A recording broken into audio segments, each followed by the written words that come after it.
Friends, welcome back to Viraj collection. ನಾನಿವತ್ತು ನಿಮ್ಗೆ trending ಅಲ್ಲಿರೋ ಕ್ರೇಪ್ ಸ್ಯಾರಿ ಪ್ರೆಸೆಂಟ್ ಮಾಡ್ತಾ ಇದ್ದೀನಿ. ನೋಡ್ತಾ ಇದೀರಲ್ಲ, ಇದು ಇವಾಗಿನ ಟ್ರೆಂಡ್. ತುಂಬಾನೇ ಚೆನ್ನಾಗಿದೆ. ಕ್ಲಾತ್ ಬಂದು ನಿಮ್ಗೆ ಜಪಾನ್ ಕ್ರೇಪ್ ಅಲ್ಲಿ ಸ್ಯಾಟಿನ್ ತರ ಬರುತ್ತೆ.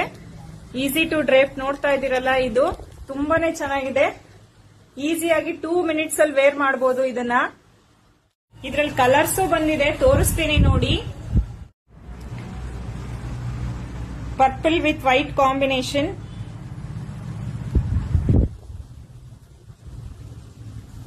mustard with white combination, green with white combination, and red with white combination. And ಇದು ಬಂದು ವೈಟ್ ಅಂಡ್ ಬ್ಲಾಕ್ ಕಾಂಬಿನೇಷನ್ ಆಗಿರುತ್ತೆ. ಬ್ಲೌಸ್ ಬಂದು ನೋಡಿ ಈ ತರ ಡಿಸೈನ್ ಅಲ್ಲಿ ಬರುತ್ತೆ ನಿಮ್ಗೆ ಬ್ಲೌಸ್. ಬೇಕಾದ್ರೆ ನೀವು ಪ್ಲೈನ್ ಬ್ಲೌಸ್ ಹಾಕಿದ್ರು ಒಳ್ಳೆ ಲುಕ್ ಕೊಡುತ್ತೆ ಸ್ಯಾರಿ. ಇದು ಸೆಕೆಂಡ್ ಟೈಮ್ ನಾನು ರೀಸ್ಟಾಕ್ ಮಾಡಿಸ್ತಾ ಇರೋದು. ಮೊನ್ನೆ ತಾನೇ ಬಿಟ್ಟೆ 850ಗೆ, ಬೇಗನೆ ಸ್ಟಾಕ್ ಖಾಲಿ ಆಯ್ತು. ಸೊ ಹಾಗಾಗಿ ಮತ್ತೆ ರೀಸ್ಟಾಕ್ ಮಾಡಿಸಿದೀನಿ. ಸೊ ಯಾರ್ಯಾರು ಬೇಕು ಬೇಗನೆ ಮೆಸೇಜ್ ಮಾಡಿ ಬುಕ್ ಮಾಡ್ಕೊಳ್ಳಿ. ಅಂಡ್ ಕಲರ್ ಕೂಡ ಮೆನ್ಷನ್ ಮಾಡಿ ಬುಕ್ ಮಾಡ್ಕೊಳ್ಳಿ. ಸ್ಕ್ರೀನ್ ಮೇಲೆ ಕಾಣ್ತಿದೆ ನೋಡಿ, ಆ ನಂಬರ್ಗೆ ಬುಕ್ ಮಾಡಬೇಕು. ಓಕೆನಾ? Thank you.